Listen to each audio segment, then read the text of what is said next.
Welcome, beautiful people of all ages, shapes, and colors, to another episode of the Hit Your Free Throws podcast, where we encourage you to stick to the basics. I'm one of your co-hosts, TV, aka TV on basketball, alongside my co-host, Jay, aka Knockdown Jay. How's it going, my guy? Bro, it's been a while since the last time we recorded. The last time we were on a podcast, it was before an NBA champion was crowned. Now the Thunder have hoisted the Larry O'Brien trophy, and we've already seen our fair share of trades. Hey, man, we got a lot to get into. We got a lot to catch up on. How have you been? Oh my God, Jay, we're gonna have to there's just we have the NBA championship to talk about. Obviously, congratulations to the OKC Thunder once again. We have to talk about what's going to happen with the Pacers next, because there's a lot of questions about that. The draft, the last time we were on this, we were doing a mock draft, and there's a lot of stuff that happened throughout the draft too that needs to be discussed. And then we also have a bunch of trades today. I don't remember seeing this amount of trades happen around draft time before free agency. It felt super busy before this time. Yeah, it definitely has been a lot more active. And I mean, we should have known that a domino was going to fall when we saw that the Indiana Pacers made a trade mid-finals. Granted, there was no players involved, but we should have known there was going to be some real flexibility going on. Obviously, the KD trade kind of set the market with everything, but the Desmond Bane trade was really the first official domino to fall, right? So this is one of those off seasons that we were warned way, way before things popped off that it was going to be one of the more active off seasons we've had in a long time. TV at this point, man, I'm just prepared to see a lot of movement. And that's super exciting, man, because in this league, let's be honest, everybody loves to see the play on the court. But this is the part that NBA fans live for right here, man. It's the jersey swap, Photoshop pictures. It's the rumors around different team fits. It's the theoretical versions of teams based off of different free agency players in the mix. Like, these are all these type of different things that people are always glued to the TVs for. So I'm hyped. Look, man, I mean, I feel like this is where people are the most opinionated. These are 100% of the time where people are the most opinionated. I'm going to miss me some NBA basketball, though. The NBA has been great this year. Obviously, sad ending, but also just a great season overall, so I'm super excited to talk about that. But yeah, there's a lot to talk about, basically. That's why we have to go into this preamble on the podcast. But should be a really good episode, and we're going to get into all of those shortly. But before we get into that, we do have to plug our other platforms. Make sure you follow our individual socials at TV on Basketball, at The Routine Jumper. Those links can be found in the description down below.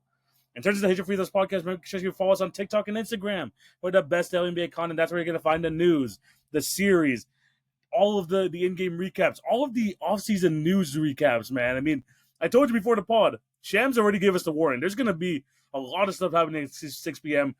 tonight as we are recording this episode. So be on the lookout for TikTok and Instagram, man. That's where things are going to pop up as well. Check out the YouTube Shorts. All of those reactions can be found over there as well. Speaking of YouTube, remember to like, share, subscribe, and hit the notification bell so you will not miss an episode. And if you're listening on any of the podcast networks, Spotify, Apple, make sure you subscribe, leave a review, all the good stuff. We appreciate all of you guys for tuning in. Jay, are you ready to get into this? Yeah, man. Like I said, we haven't talked hoops in a while. I missed you, man. Let's talk some basketball. Let us talk some hoops.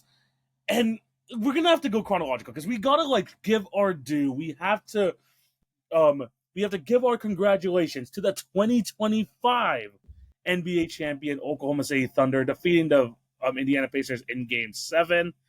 Crazy, crazy series. One of the more memorable series of the last couple of years. Obviously, you had the game winners. You had the back-and-forth battles. The fact that the Pacers were able to dominate in Game 6. Kind of a sour ending, I will say, Jay, and we will get into that. But that doesn't take away anything from the Thunder. Like we've mentioned over the last couple of years, the team that starts the season as the best team, everyone that looked at this team and said they were the best team from start to finish, even starting back from last offseason, Jay, people were like, oh, this Thunder team is the team to beat. And they started from there all the way to the NBA championship. They were able to win. Shout out to Shai Gilgeous-Alexander, a guy, a very popular guy on this pod, I will say so ourselves. But Jay, I'm going to throw it over to you. Thoughts on the Oklahoma City Thunder winning the championship? Any other thoughts from the finals?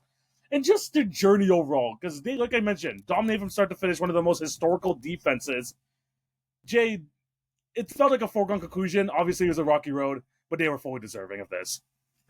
Yeah, man. I mean, obviously, this is a roster that built themselves to be a real contender with the things that they did on the margins this past summer with getting Alex Caruso for a real deal, moving off of a guy that was productive for them in Josh Giddey and taking that risk, right? At the end of the day, they moved off of a top 10 lottery pick only a couple of seasons ago for a guy that many would consider as just a high level role player.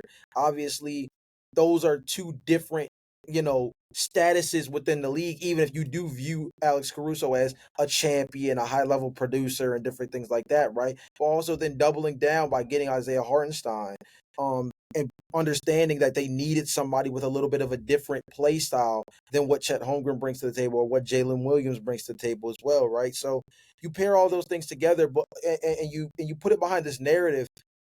When Shea Gilgeous-Alexander, they brought this up a ton during the post championship discussion.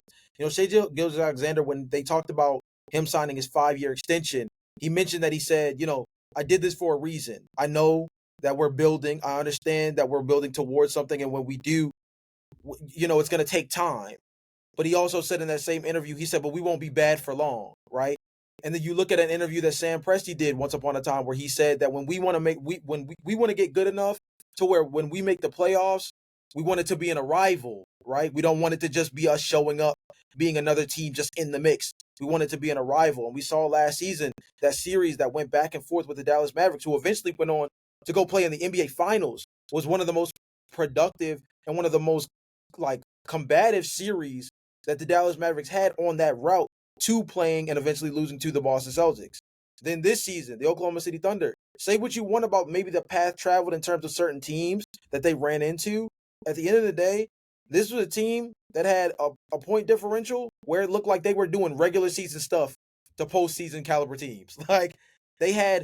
We talked about this last podcast, multiple 30-plus point victories in these playoffs.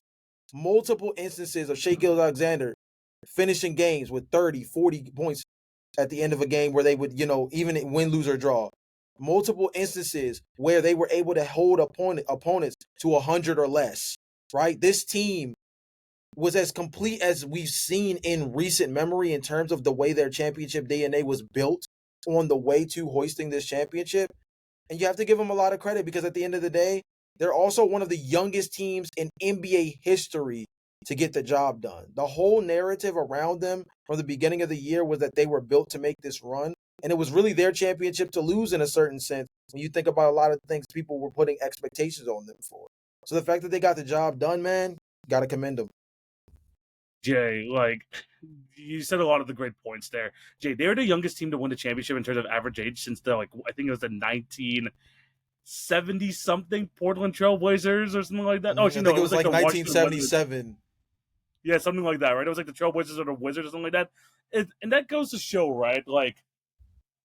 The Sam Presti method. This is people think that this was like a 5-6 year journey for the Thunder, starting with the Paul George trade. No, Jay, the Sam Presti process started 12, 13 years ago, even dating further back when he was drafting Kevin Durant, Russell Westbrook, James Harden.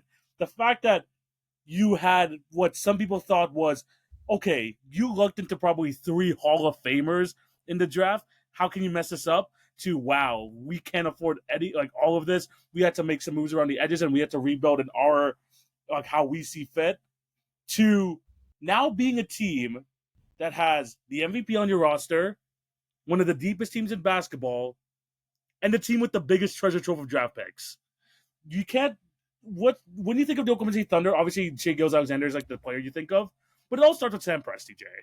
It all starts with Sam Presti in the way that his team method, we always thought of okay, we see what Sam Presti's doing. There has to be a method to the madness. There can't just be him trading all these random players, all of these for second round picks, first round picks in 6 years from now. But we finally see the results of it. And after going through the season, seeing how dominant they were, it's hard not to believe, even in an era of parity, that they can't just do this again. That they can't do this for the next 5 to 6 years because there is a pathway. If one thing doesn't work out with the Thunder, Jay, they have 4 or 5 first round picks coming down the line in the next couple of years. They traded Dylan Jones during the draft, him in a second round pick for another player which they released. They just have too many stuff in their treasure trove. you pair that with the amount of draft picks that they have right now, to the fact that they have one of the strongest starting lineups with multiple All NBA caliber players. You still got Alex Caruso. You still got a lot of young guys down the pipeline. Jay, this is the best both team that we have in the league. Probably one of the best situations we've seen from like an NBA champion. It's not like this team had to gut anything out to get to this point. It's a scary. It's gonna be scary with the Thunder still still looking around, man. And we're gonna talk. I'm gonna talk about this too. Someone like Thomas Sorber, who they drafted here with the 15th overall pick. Jay, you have someone who's already there, who's ready to like supersede Isaiah Hartenstein when his contract is done. Like, Yes. they have like set this up so perfectly. It's been such a great like ride, and like being able to like build this up now and not having to like really mortgage anything from their future. They're just in a great situation, and they fully 100% deserve this. I know the Tyrese Halliburton injury is going to be talked about a lot from this Game 7, but that doesn't take away anything from the journey that OKC took to get there, and the historic defense, a super high point differential when it comes to the NBA playoffs. Truly, truly deserving NBA champions, man. Truly deserving. But, Jay, it's time to have some uncomfortable conversations, Jay, because I was thinking about this like going forward. Like, where does Shea rank all time? Because we got to admit, this is a historic like season. I'm not saying like where we're gonna rank him all time. We're gonna put a specific number in it, but is he in that top 30 discussion? Because this is like a top, in my opinion, like a top 5 to 10 season ever in terms of the fact that you have the number one team, NBA Finals, MVP, scoring champion, all like a near all defensive selection, like a great defensive season as well. Like, is it time to put Shea into like these like uncomfortable conversations where you're thinking, one, obviously, I think I said this to you like on text, like he's the greatest Canadian ever, like in terms of basketball. But now we like top 50 player all time, top 40 player all time. Like, is it time to put him in those type of discussions? I mean, this is a guy that's definitely feeding for a top 50 spot very soon. And I think that's more built off of the fact that this isn't just a one season pan out, right? This is a guy who's finished in the top 3 in terms of MVP conversation over the last 2 to 3 seasons. This is a guy who has done it in every version of being able to grow as an NBA All-Star. I told you this a million times beforehand.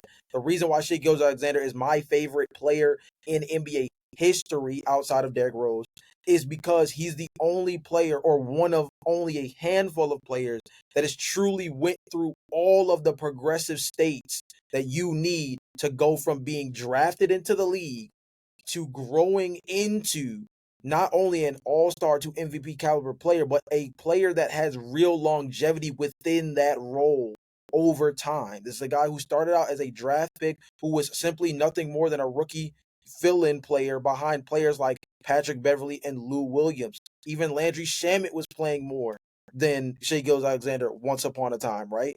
Then you get to a point, you play for the Oklahoma City Thunder. You're taken under the wing of a player like Dennis Schroeder and Chris Paul. You're the third option as a point guard, maybe second option to certain people, but a guy who still hadn't had the keys yet.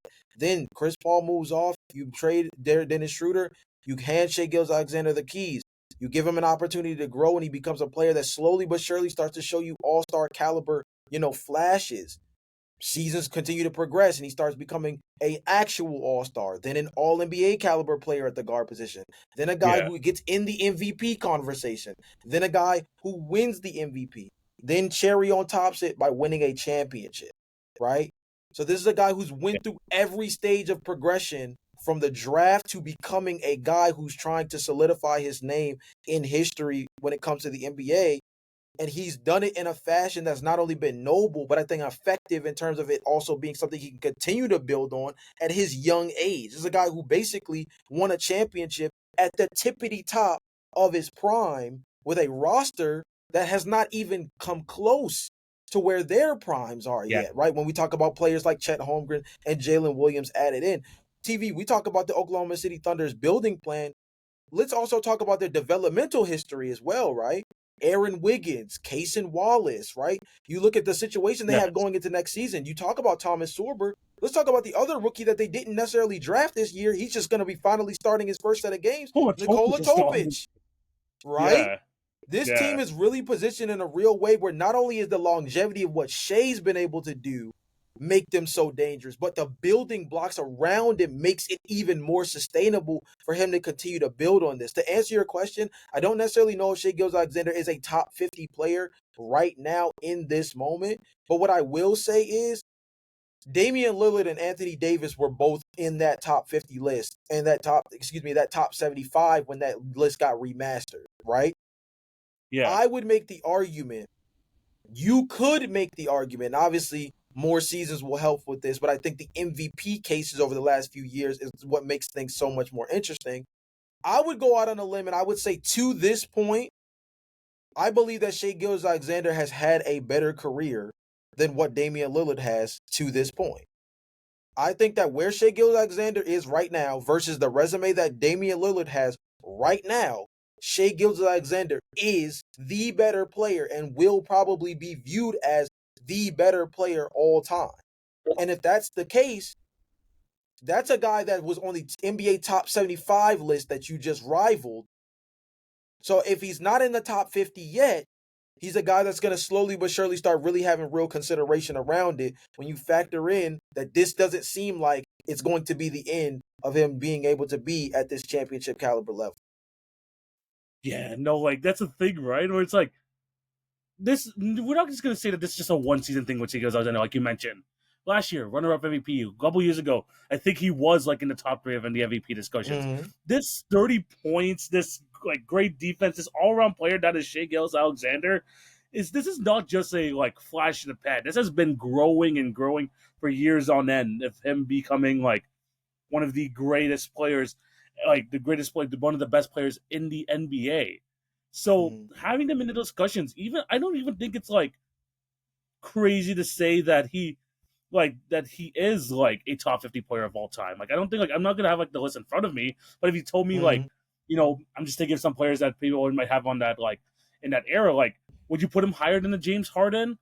Like maybe not like crazy yet, but I think it's like we're getting close to that uncomfortable discussion where you might have Shai Gilgeous-Alexander's resume over James Harden's, especially if he gets like another top 3 MVP level season, another championship. Then those sort of things can really be like a swing sort of like momentum change in terms of his legacy. But Jay, it's just gonna keep on growing. It's just gonna keep on growing with someone like Shai Gilgeous-Alexander, with his team only getting better. And they now have this timeline where it's like, okay, yes, you're gonna have to pay your guys eventually. I think this is the problem that the Celtics have to run into, and why like you see them like cleaning shop now this offseason, where eventually a lot of these guys and the Nuggets to a certain extent, because like we talked about how the Nuggets are just keep getting watered down and watered down. The Thunder are in place to not even like have to really witness that, because even if they have some guys like getting traded in like one sense, they can bring them in another time. So in terms of someone being like lined up to have an all-time great legacy, an all-time great career, and is still showing that he's the number one guy on this team, Shai has a chance to do so. And I think that it's like it's fine to have him in these like conversations where he's like top 50 all-time, top 60, potentially top 40, depending on the argument that someone makes. But he's up there and he's like fully deserved this type of like recognition. And I think finally people are, even though with the hate with all the free throws and stuff, I think people are finally starting to say, you know what, Shai, you are one of the NBA's, all-time greats. And he's gonna continue just to build on that legacy.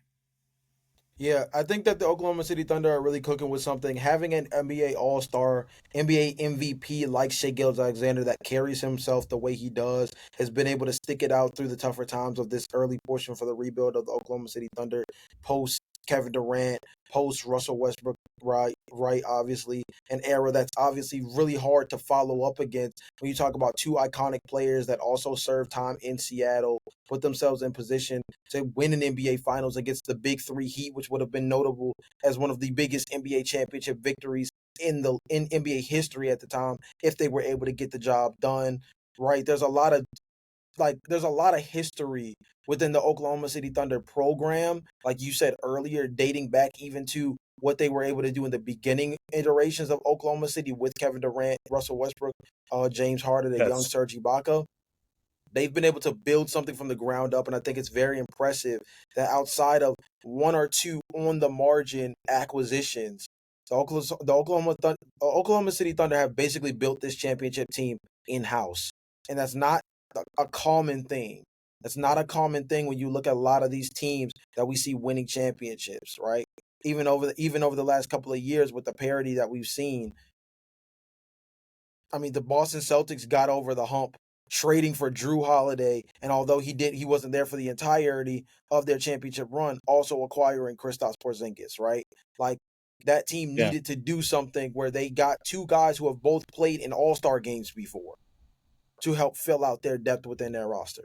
You know what I mean? The Denver Yeah, Nuggets, exactly. they're a little bit different. You can make an argument that Aaron Gordon was a trade acquisition that helped elevate their team. I would also say that he was a guy that they got in a buy low situation, given the fact that transitioning from Orlando, there was still kind of real question marks around what his fit in the league was going to be as a guy viewed mainly as a dunker in the early Mhm. portions of his career. So maybe they're another team similar to Oklahoma City in terms of their building blocks. But look how different their situation is post championship versus what the Oklahoma City Thunder have to do. Like you mentioned beforehand, the Denver Nuggets have only wilted apart in terms of their construct within their roster since winning that championship. The Oklahoma City Thunder have so much on their roster and so much that they can further build within their roster that they almost don't know what to do with themselves besides continuing to develop guys and see if they can shut off these draft picks as much as humanly possible, right? So they're in a really Yeah. unique situation, and Shea being at the helm of that, man, it's a special situation for them. It is very special. This is a very special team. Highly, highly deserved. Shout out to J Dub. Shout out to all the guys who throughout this NBA Finals just provided them with some great performances. I mean, that Alex Caruso thing, like what you mentioned, like even though like you did trade a like you're going with a potential All Star in Josh Giddey, trading him for a high level role player and Alex Caruso, literally the perfect move. Like literally that type of stuff, like those type of moves that they made around the edges, absolutely perfect. And yeah, like we keep mentioning, step well for the future. Don't be, don't be surprised when you see some type of moves like, the Thunder trade their 2028 pick for a 2033 second and a 2030 something. Like they're just gonna keep like consolidating these picks, make sure that this thing is as sustainable as possible. They're in a good position to do that, and I'm excited to see what they do going forward. Once again, congratulations to the Thunder for winning the NBA championship. Mm. Now it's time to talk about the other team, Jay, the team that ended up losing, unfortunately in heartbreaking fashion, the Indiana Pacers. And Jay, we looked like we were like bound to have a all-time Game 7 performance from Tyrese Halliburton. A great back and forth between him versus the OKC Thunder. Shai Gilgeous-Alexander having a fantastic performance. And then in the first quarter, after hitting his first threes, Tyrese Halliburton becomes the 8th player this season to tear his Achilles. This is coming off a Eastern Conference postseason where we saw Damian Lillard tore his Achilles in round 1, Jason Tatum tear his Achilles in round 2, and now Tyrese Halliburton in Game 7 of the NBA Finals with one of the most heartbreaking injuries I think I've seen on the court, especially with the way that he was reacting, knowing that this is the position that every basketball fan, every kid growing up with the game of basketball wanted to be in, and for him not to even like see out the game just sucks. And what sucks too now, Jay, is that we don't know what this Pacers team is gonna perform like, especially now without their best player going into next season. So I guess your thoughts on their season ending, but also what's next for this Pacers team. I mean, obviously, the biggest thing is you have to shout out to them for being able to be like just supreme overachievers, right? For a season like this one, we've seen this in a handful of different situations. Obviously, the team that comes to mind is the Atlanta Hawks, but I think what's so impressive about the Indiana Pacers is that people view them as overachievers in this situation as if last season never happened. And of course, last season Right. was the real Yeah. precedent, right? Last season would have been considered the real precedent of the Atlanta Hawks flash in the pan one season, right? And I hate using them as the only one. What about the Portland Trailblazers when they went all the way to the Western Conference Finals, played the Golden State Warriors to a standstill, and then completely got mollywopped before the Warriors went on to, I believe, I think that's when they went on to win their first championship, or maybe it was their Yeah. second. I'm not entirely sure, but there's different iterations of this where we've seen that one-time perfect storm and you make it to the Eastern Conference Championship, make it to the Western Conference Championship, and you fall off after that, and we don't hear from you in that same light for a couple of more seasons.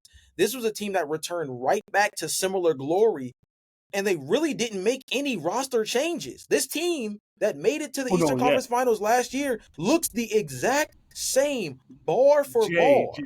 Jay, literally the only change is that Ben Mathurin was in their lineup now, and because he was injured last year, that was the only Yes, change in house. That was it. yes. Basically, Ben Mathurin still basically Ben Mathurin being healthy and a full season of Pascal Siakam in your Yeah, that's program basically. were the only two real adjustments made. So the fact that they were able to do this in house, I think is very similar to the way we commend Oklahoma City with being able to do this in a way of taking guys within your roster and building on it. And I had somebody talk to me, I was at work, and they were like, was Pascal Siakam the Indiana Pacers version of what the Raptors did with Kawhi Leonard? And I said yes and no. I said yes because the logic is that they took a swing on a guy who could have left in the summer before they did the extension. Now, obviously, he ended up signing the extension basically when he touched down in Indiana and put all of that to bed. But it was still a guy that they meant to grab with the intention of, this is a dude who we think fits what we want to do. He feels like a guy that would fit into what our organization is trying to build. And he's a dude that if he does stick around, we are going to be dangerous long term on. But we think that we can win a championship. That's what I think makes it different from Kawhi, because I think with you guys, TV, and you know this as a Raptors fan, your understanding was more of not necessarily this is a guy we can build with. Your understanding was, if we have this guy on our roster with the roster we have currently made up right now, oh, we can win a championship, right? Now, the gamble was that you only had 1 year to do it. But the understanding that you guys were going to be championship bound with that guy on that roster, barring any other things happening, and you guys went on a legendary run, which makes it so, makes it so similar in a way, goes to tell you how dangerous of an acquisition Pascal Siakam was only a few seasons ago. And now it puts you in a situation where you look at this team and you say, even without Tyrese Halliburton, where the plus minus numbers without Tyrese on the floor are a little sketchy, I will be honest. But this is a team that didn't do too much different last year. They missed significant time from Tyrese Halliburton due to an injury last season. They missed a handful of games this year for Tyrese Halliburton, right? So they understand that there are going to be situations where they're going to play without him. You even saw them double down on that because if you saw in the NBA draft, they acquired Cam Jones. Remember, he was one of my favorites in this draft class as a guy out of Marquette that could just be a steady hand, knockdown three-point shooter, create off the bounce point guard type that could just come in and share the sugar. A guy who's going to be really important in this second little stint that they take, with this little gap year, so to speak, without Tyrese Halliburton, because he's definitely not playing next season. There's two guys that I think are going to be really important. Andrew Nembhard is going to have to show us why people thought that he could be a starting point guard on 29 other teams, right? Because people were going into that summer before before Andrew Nembhard was discussed as having, his contract extensions talks coming up, as a guy that if he went out on the open market, a lot of teams will be eyeballing him as a dude that could probably start for their team day one. Well, guess what? Next season, you're probably going to be the starting point guard. You know what I mean? And number two, to me, and I think a guy that's going to just be super important in general for this team, is Ben Mathurin. Hey, man, let's say what we got to call a spade a spade. Ben Mathurin had himself a handful of games during the postseason. But you could also make the argument that Ben Mathurin played a similar role that Kristaps Porzingis did for the Boston Celtics on their championship run. He was there for the snapshots, but there were a handful of games where you were wondering where his presence was going to be felt. We got the full Benedict Mathurin experience, basically. We got the full Benedict experience. And although that experience is always a roller coaster, both as an Indiana Pacers fan and as a fan of the team that just wants to see them play high-level basketball in the NBA Finals, this is a guy with the kind of upside that he has athletically and from a size perspective to be a real force as a two-way wing in this league. There's going to be more on-ball responsibility chops that can be handed out, especially with Tyrese being out and Andrew stepping into more of a one role as opposed to being like a two / coming off the bench role that he's been in. Ben Mathurin is a guy that I think can assert himself as an 18-point-per-game scorer next year, and I think has a real chance to assimilate into what Indiana has been trying to do the last couple of seasons, as opposed to feeling like this outlier guy that you kind of just throw in the mix when it feels like things are kind of going awry and you need somebody to kind of like go get you a bucket. I think this is a guy with a lot more potential than he's shown. And like you said, the Ben Mathurin experience kind of gives you glimpses of that. But I think those two guys are going to be pivotal for what next season looks like, because I think everything else is kind of set in stone. Ijax is probably coming back. They're going to re-sign Miles Turner to an extension, right? A handful of their Yeah. other guys are already under contract, including Aaron Nesmith, who had himself a crazy postseason run. You know what Yeah. I mean? Their team is still, Pascal Siakam is locked up. Everything else is intact. They just need internal development. And we saw last season to this season what they're capable of when their guys just continue to build on what they've been able to do so far.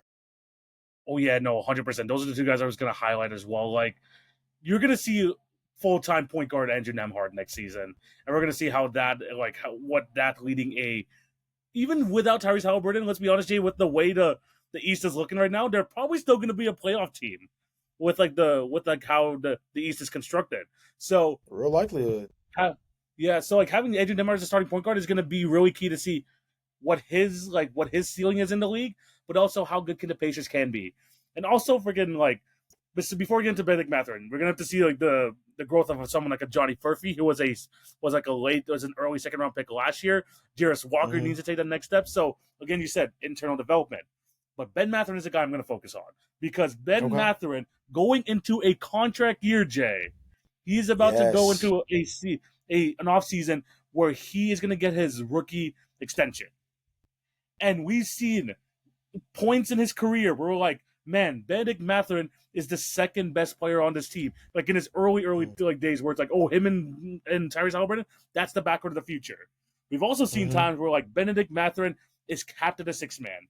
Jade, we have gone through this whole Bennedict Mathurin experience since day one of him entering the league, whether it's the injuries, whether it's the up and down consistency issues. I mean, like, to be honest, the reason why they were even like still in that game 7 technically versus the Thunder was Ben Mathurin was able to at least put points on the board. So you know that he has that ability going forward. Now, Jay, he has a full 82 games. He has now the responsibility where I don't even mind if you say he's like the first option because Pascal Siakam is not that type of guy like to be able to like, demand the ball in that sort of way. Bennedict Mathurin has kind of that swagger, that first kind of that Lou Williams. Remember when Lou Williams was leading that Clippers team with a rookie Shai Gilgeous-Alexander back in like 2018, 2019? We can see that sort of run from Ben Mathurin next year. And next year is really going to determine is he part of their long-term plans and how much they truly value him. Because if they go into like to the postseason where they're like a 46, 47 win team, they still like put a good fight in the first round, and Ben Mathurin is like the leader of all that, then this Pacer team is going to be like, you know what? This guy's going to be a long-term fit with our plans, especially with someone who loves to pass like Tyrese Halliburton.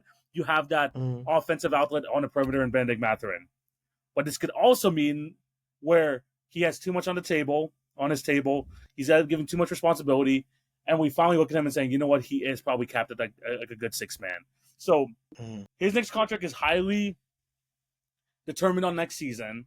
Andrew Nemhard is gonna like his like perception around the league is gonna change a lot. And I think if they're able to want to be successful going forward, they're gonna like these two guys have to be the biggest contributing factors, especially if they want to make a semi-decent playoff run without Tyrese Halliburton. So yeah, those two guys are gonna be the guys I'm gonna be looking forward to as well. And I don't think it's gonna be the end for the Pacers. I mean, if they want it to be, and they really want to like punt away next season, Jay, the trade that we talked about earlier, that trade that they made during the finals was that they were able to get their own first round pick back for 2027. That's all I'm saying. At least they have their pick back, so even if things do go awry, they have that option there for them. So it's gonna be interesting to see what the Pacers do going forward. But a lot of eyes are going to be on Ben Mathurin. A lot of eyes are going to be on Andrew Nemhard. I definitely agree with you. Indiana's in an interesting situation. The East being as wide open as it is both contributed to what Indiana is going into next season without, but it's also contributed to the fact that the teams around some of these top contenders we tend to always reference are gearing up. Like they know that this is a year where they have a real chance to go make a run, right?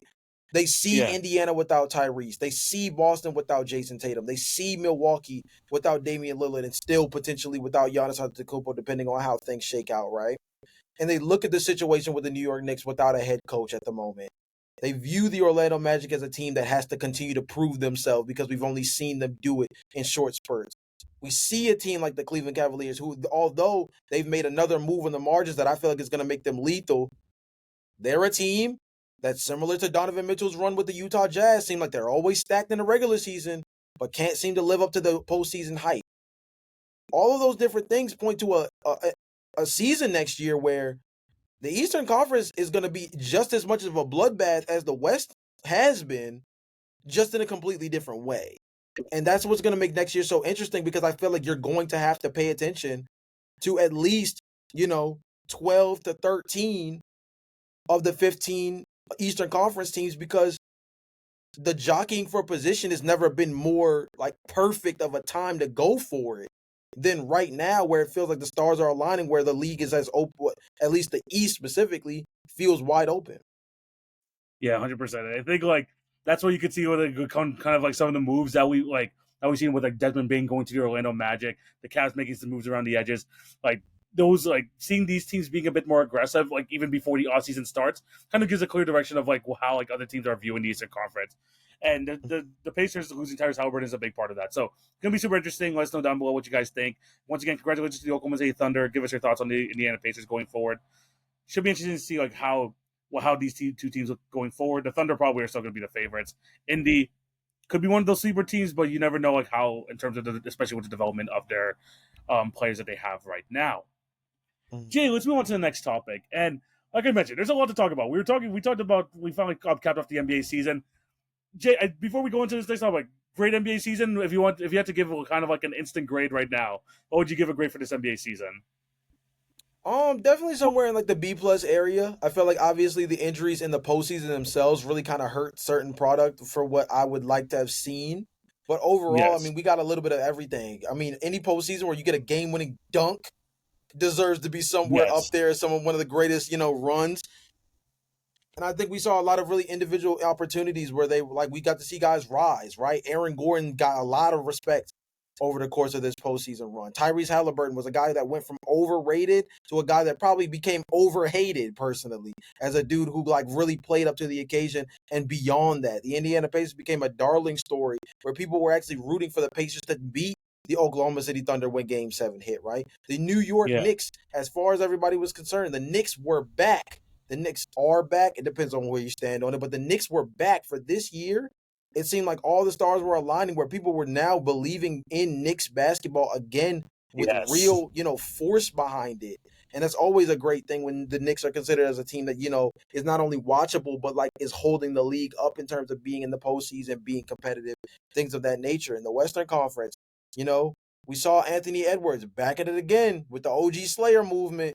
Just another guy that continues to just make a name for himself in this league. And you put all that stuff together and you have a postseason where you're like, yo, not only did we learn a lot about a handful of teams this summer, but we also learned that the league is in good hands if we're talking about seeing real competition at a high level in a series, like some of the ones that we saw over the last couple of months.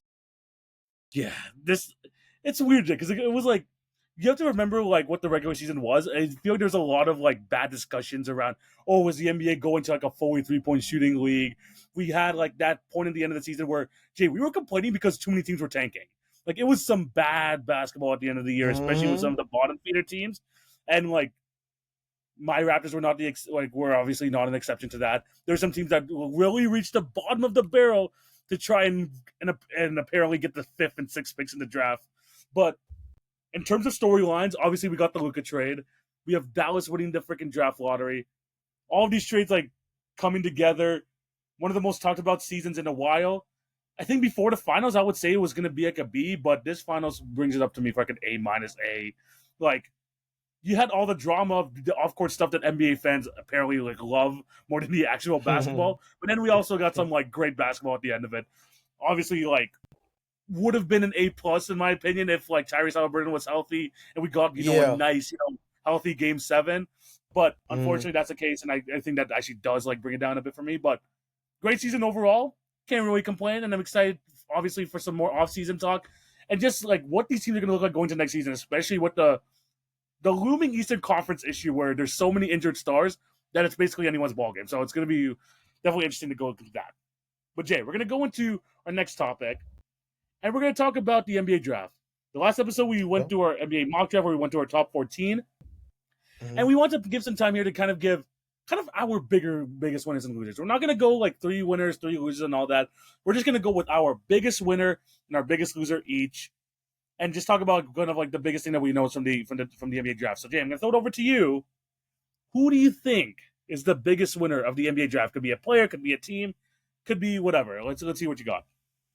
The biggest winner for me has to be the San Antonio Spurs, just for what they were able to do with being able to not only acquire Ron Harper, who I feel like is like not just like a layup pick at number 2, given the way that everything was set up this season, but I still think fits what they're trying to do moving forward, even in a rotation that has De'Aaron Fox and Stephon Castle still in the mix, right? But I think being able to double down and get another guy who is lottery projected in Carter Bryant that fits your defensive philosophy, he's a guy that now makes a dude like Keldon Johnson expendable, right?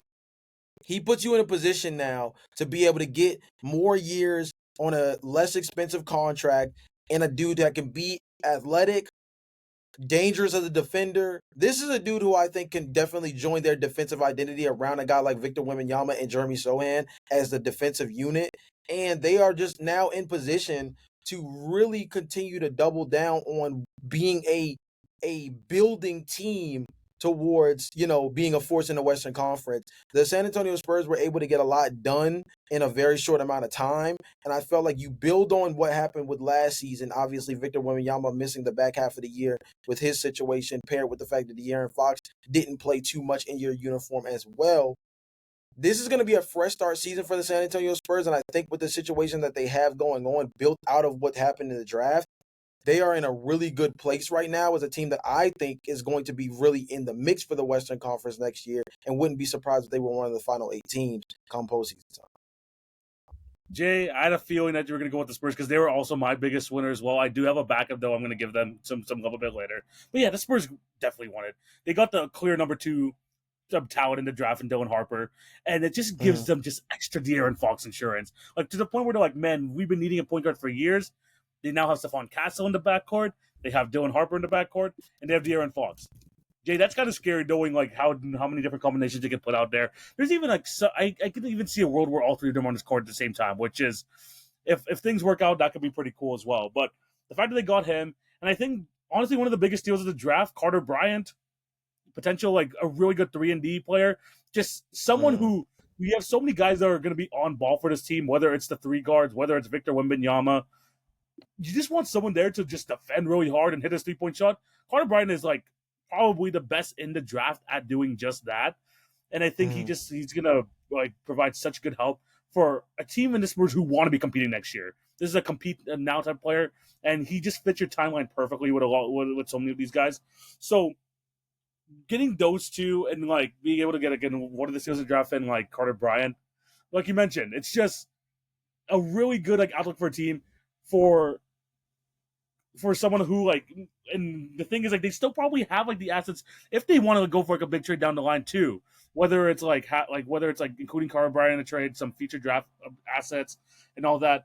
I think the Spurs really came out well in this draft, and don't be surprised, especially with the way Shans was talking about it like earlier today. If there are any moves to be made, the Spurs have a bunch of assets, so they might not even be done, Jay. They might not even be done.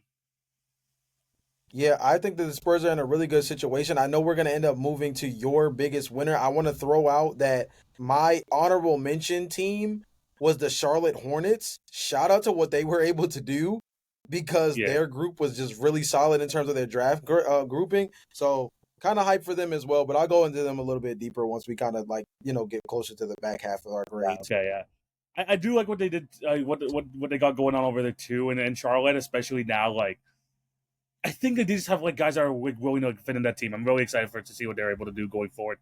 But my other winner here, and this might be a surprise, but I really like what the Suns did in this draft. I really did. Okay. I really did. I really did like it. I was kind of iffy on of course, the Kevin Durant return. You still have a potential trading piece in Jalen Green. You have Dylan Brooks, who's going to be a key part of your team next year as like probably the starting small forward. But we talked about this before the pod, Jay. Their biggest issue was the center position. Like, it was going to be Nick Richards was like their starting center 10 a year. And that's not that is not a place where you want to be. So instead of just saying, you know what, let's be comfortable with Nick Richards even as a backup, they got their 2 centers as like part of the rotation for this year. They traded for Mark Williams, which they traded the 29th overall pick for, and they also got they also drafted Kaman Maluwatch, who many people thought was gonna go in like the 6 to 9 range. People were super surprised when he didn't go to Brooklyn, when he didn't go to Toronto. So the fact that he fell to the Phoenix Suns was a shock to many. And with like the amount of like offensive guard help that they have, getting someone like Kaman Maluwatch to be the defensive anchor for the long term, perfect, absolutely perfect pick for the Phoenix Suns. And like you mentioned, Dan, I think you're probably going to go into this after. The offensive defense sort of mold with the centers here, where Mark Williams is more of an offensive threat, even though he is super tall. He's more of an offensive threat. And Kaman Maluwatch being that pure defensive guy with all defensive level potential, fantastic. And Jay, one of my boys that I talked about in the last episode, they got with the first pick in the second round. I thought this guy was going to go in the top 20, but Rasheer Fleming fell to them with the first pick in the second round. And he is the guy where, like I meant, like, there's so many guards in that team, a lot of guys who are going to want the ball in their hands to do well. Rasheer Fleming is just a garbage man. He's the guy who's going to do everything, like, exactly what you need, improving three-point shot, be the hustle guy, has like a 7'5" wingspan who can defend multiple positions in that front court. I think they knocked it out of the park with the draft. They still have ways to maneuver trades, especially potentially with Jalen Green, maybe with Bradley Beal if he does waive no trade clause. For a team that maybe didn't get the best return on Kevin Durant, I think for the first time in a while, I kind of like that the Suns' direction is going. And that's kind of rare to see because I feel like we've been like dissing the Suns for the past like year and a half, especially with all the decisions they made. But I like, especially after the draft, where the direction is going. I really do like what they have going on. Yeah, I mean, TV, you started at the beginning. We mentioned it going into the NBA draft when we did our mock-up, was like, yo, they don't have a center on the roster. I mean, yes, they had Nick Richards at the time, but they literally had to lock Nick Richards up because he wasn't technically on the roster until he recently signed that $5 million extension, and he's already in trade talks to potentially be moved to the Lakers or the Knicks. So it'd be interesting to see what ends up happening with him. But the other thing is you draft Kaman Maluwatch, who some had him in their top 3 in mock drafts at one point. So you get a guy that has top 3 talent and tangibles at number 10 in a draft class that you coming into that before that night, you weren't even going to have a draft pick in this year's draft class. Then you acquire your pick to be able to get a draft pick in this class, and you get a top 3 to top 7 talent out of it, and a Mark Williams trade where now doubling down on center. Remember, one of the biggest reasons why Mark Williams isn't a Laker right now is because of his injury history. So now you also acquire insurance, actually both, and insurance for somebody like Mark Williams, because now you have a backup center who not only is just as physical and as burly, but also gives you a different flavor when he comes on the floor as a guy who might not be as offensively polished as Mark Williams, but could be just as defensively impactful as Mark Williams, if not significantly better on that side of the floor, which gives you a lot of different versatile looks that you could possibly run out if you're Phoenix next season.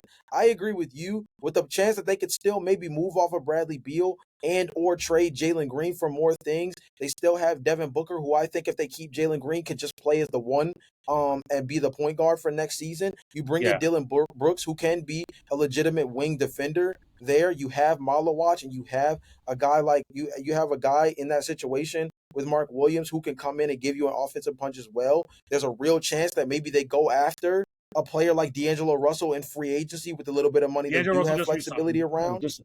Did he? Just signed with the Mavs. He signed with the Mavs. Oh, he signed with the Mavericks? Okay, cool. That's good for them, by the way. See, I told you when we record this podcast, we were going to get news dropping left and right. Yeah. But still, I think they will end up targeting a more pass-first point guard in some respects. A Ty Jerome return, the possibility of going after somebody like, I mean, do you bring Tyus back? That would be an interesting conversation as well. But that's neither here nor there. I think this is a team that when you pair what they did with Maluwatch, what they did with Mark Williams, I agree with you. I love the Rasheer Fleming pick. I think that was a complete snipe as a guy who thought I had a personal top 20 grade on him going into draft night. I had him too. Yeah, exactly. Yeah. Like, and the fact that, once they traded up for 31, like, once they traded up for number 31. Yeah, those are basically 2 steals. Yeah, Those are 2 steals. bro. And So, just to add a cherry on top, if we talked about we talked about some of our favorite prospects. I mean, I said that Rasheed Foreman is one of mine. They also drafted Kobe Brea, who was one of my guys, like I talked about last week as well. Probably the best right, shooter in the right. draft. They ended up getting Kobe Brea, so low-key a little bit of a Suns fan right now with the things that they got going on. Love the direction that they're going, but yeah, they're my biggest winners. But I think consensus is probably the Spurs. I mean, freaking Carter Bryant and Dylan Harper and Dylan Harper in your top 14, your 2 top 14 picks. It's hard to not get better than that in the positions that they were in. So Spurs looking really Yeah. good. The Suns looking like they're trending in towards the right direction. Both those teams won in the draft. Let's talk about the losers though, Jay, Yeah. because there's been some questionable decisions, and I think like a lot of questionable trades, questionable draft picks. I had throughout the night, but I'm gonna throw it over to you. Who do you think was the biggest loser of this draft? TV, everybody knows the name I'm going to say, and it's because everybody knows that I'm correct. The New Orleans Pelicans are the biggest loser in the NBA Okay, draft, and it's not even close. TV, I'm going to say something that I haven't said out loud because we haven't recorded since the NBA draft. And this is how I genuinely feel, bro. I am convinced that Troy Weaver is on an Ish Smith world tour to take out every franchise in the NBA. I'm convinced. I'm convinced. I am convinced that he is on an Ish Smith world tour to land in every front office of the NBA before he retires and find a way to nuke a franchise. TV, I'm also convinced, and I don't think many people would believe this in 2025, 2026 as a thing that people would really consider, but I think we have to go through a real trial and error conversation in relation to the league maybe taking back over New Orleans again. Because this is getting ridiculous. This is getting bad. This is getting bad. TV. It's very questionable that TV. they had. I love Jeremiah Fears as a pick for them at point guard. Okay, yeah, no, I was good with that. I was happy with that pick. Yeah, Really love that pick. Because it fills a spot that you need, given the fact that DeJounte Murray has a real injury history and a guy that might not start the season next year. You bring in Jordan Poole, who you know could be a starting 2 guard for yourself. You have Trey Murphy, and you have Herb Jones. Put yourself in a really good position. You trade the 2026 first-round pick, which that class is about to be stacked to hell compared to this one. It's a pick swap between them and the Bucks. Both teams could be in the lottery next year. Both teams could be. And TV, you're the roster that just came off of a year where every single player you had on your team missed time due to injury. That's the year you just came off of. And you're trading away next year's pick because that's insane to me, yeah. Like, you literally have a precedent that says we need to protect every first-round pick we have like there's gold inside of it. Because guess what? There probably is, given the fact that you do not have a track record of injury history that says you're going to be a team that's not picking in the lottery. No, brother, you're actually one of the teams we think is always going to be near the top of the lottery because you're starting your starting small forward is your best player and averages like 40 games a year. Right? So the New Orleans Pelicans, and then, oh man, not only did he do that, but Troy Weaver did typical Troy Weaver stuff. Guess who he trades for? Saddiq Bey. Guess who drafted Saddiq Bey? Troy Weaver when he was in Detroit. Guess who Saddiq Bey is? A former DMV guy. Hey, who did they draft with that pick they traded for? Derek Queen. Derek Queen, a Baltimore DMV guy who went to the University of Maryland. The Troy Weaver playbook is out in full-fledged. It's in full swing. He literally showed us the playbook step by step by step in the process of once again putting the team in a detrimental situation. Unless Zion Williamson plays point guard, how does Derek Queen fit on the floor next to Zion Williamson. Oh, but then the question is, if you play point Zion, why did you draft Jeremiah Fears at 8? I just don't know what this roster looks like. Like, especially with the Derek Queen thing. Like I was surprised when they ended up trading up, but the fact that they went with an undersized center who doesn't really have an outside shot, can't really play the four, like especially with this lineup, which doesn't have a lot of spacing whatsoever. It's just a weird team. Like DeJounte Murray might not play this year. He has a torn Achilles, so there's a good chance that he might not play for like this entire season. But Jeremiah Fears, we know that's the long term point.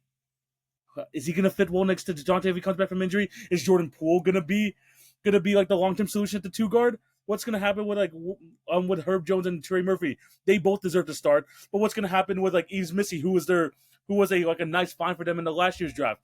I feel like they have like a cluster of talent, a cluster of names, and there's just no I just don't see fits.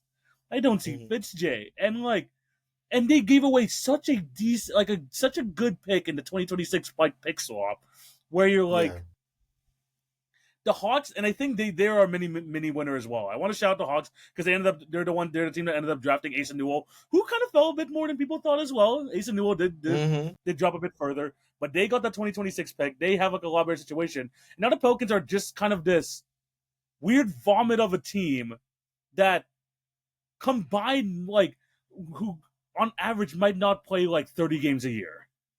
I don't know, Jay. Yeah. It just feels like they're just throwing stuff at the wall and seeing what works. But they're not the team like the Utah Jazz to do that. They're not like a team like the Brooklyn Nets who have a blank canvas. You have so much talent on the roster that no one is willing to pay what you want for it because of their injury history. And you gave away your pick next year to do so. I mean, such a weird situation for the New Orleans Pelicans, and I don't feel any more confident in them after this draft, except maybe if they're just able to keep Jeremiah Fears for long term. If that's the key long term, Jeremiah Fears, sure. But the rest of the roster, Jay, it's just I don't know what I'm even looking at. Where's Jordan Hawkins? Jordan Hawkins was such a sought out player for them. People wanted him to get more minutes. Where does he fit in all this? I don't know. I'm just super confused with the direction of this team. I will say one of the most interesting things about this team is it reminds me of a more injured version of those Orlando Magic teams we used to talk about back when they had Victor Oladipo, Aaron Gordon, Evan Fournier, Aaron Aflalo, Nikola Vucevic, right? The team, I think the phrase we used to always use with that team is that they're just a team full of starters, right? Not necessarily any kind of real role, it's a team full of role players, team full of starters, however you want to phrase it. I think about they're a more directionless version of that Denver Nuggets team after the Carmelo Anthony trade when they had Ty Lawson, Danilo Gallinari, and those guys hooping over there where it's a collection of guys who there's a ceiling on them, but they can be a dangerous team if they could put everything together. They're a directionless, more injured version of those two amalgamations of teams in NBA history. Yeah. And that's a weird medium spot to be in. And even worse, you're doing it in a Western Conference where it's not getting any easier, brother. It's not getting any simpler to be a team that can make the playoffs in the West with the way these teams are shaping themselves out. Kevin Durant just went to freaking Houston, who just was the second seed in the Western Conference after being one of the worst teams in the NBA the season prior. That's the worst. We just saw, this is in the East, we just saw the Detroit Pistons on a losing streak laughing stock that put them in position where we were having conversations about them and the Washington Wizards being two of the worst franchises in the NBA at the time. And they just finished as a top 6 team in the Eastern Conference this past season. That's how different the league can be in just 1 year. Now, can the New Orleans Pelicans go from last year being as terrible as it was to this year being a real bounce back? Maybe, but here's something I'll also tell you is a pattern. Zion Williamson played over 60 games last year. That's not normal. All patterns point to him not playing more than 40 games next year based off everything that we know.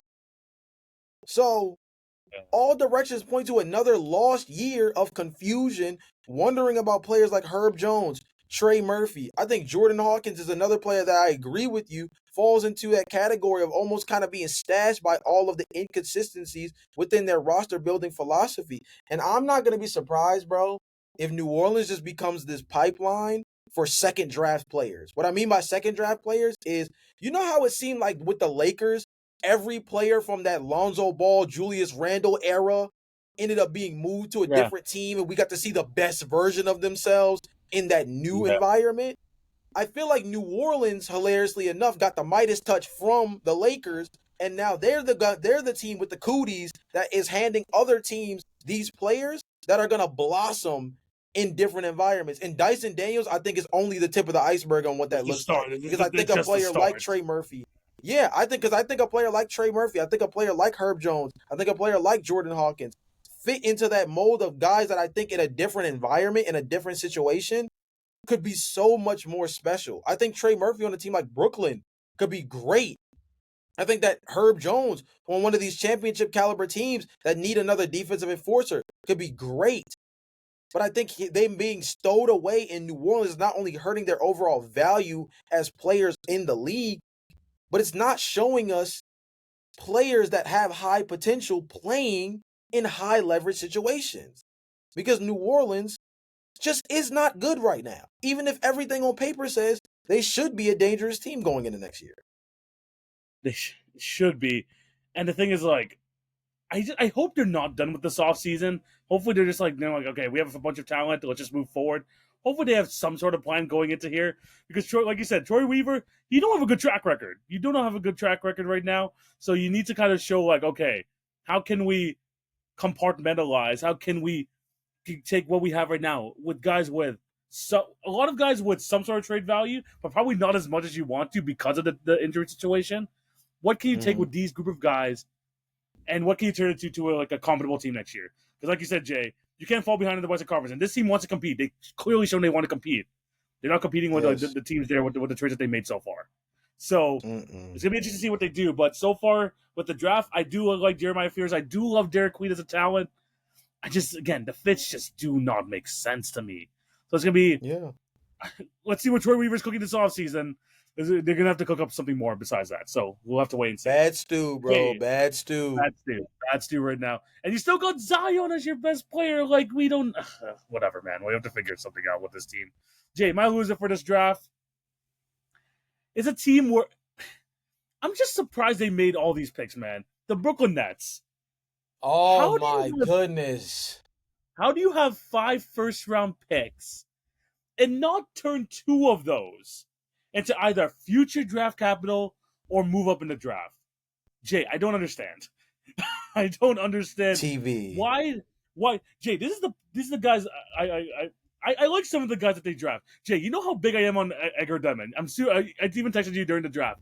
I'm glad that Edgar Demon ended up in the Brooklyn Nets because I feel like that was in a position where he could like at least maybe reach his full potential. But I felt less and less confident as the draft went on. Jay, this is the draft selection that they made. Jaeger Demon with the 8th overall pick. They got Nolan Traore, Drake Powell, Ben Seraph, and they got Denny Wolf. All in the first round. All first round picks, Jay. And this is and all of these guys, and it's not like you draft like, okay, we're gonna get shooting at this position. We're gonna get a big here. We're gonna get, maybe some wing up over here.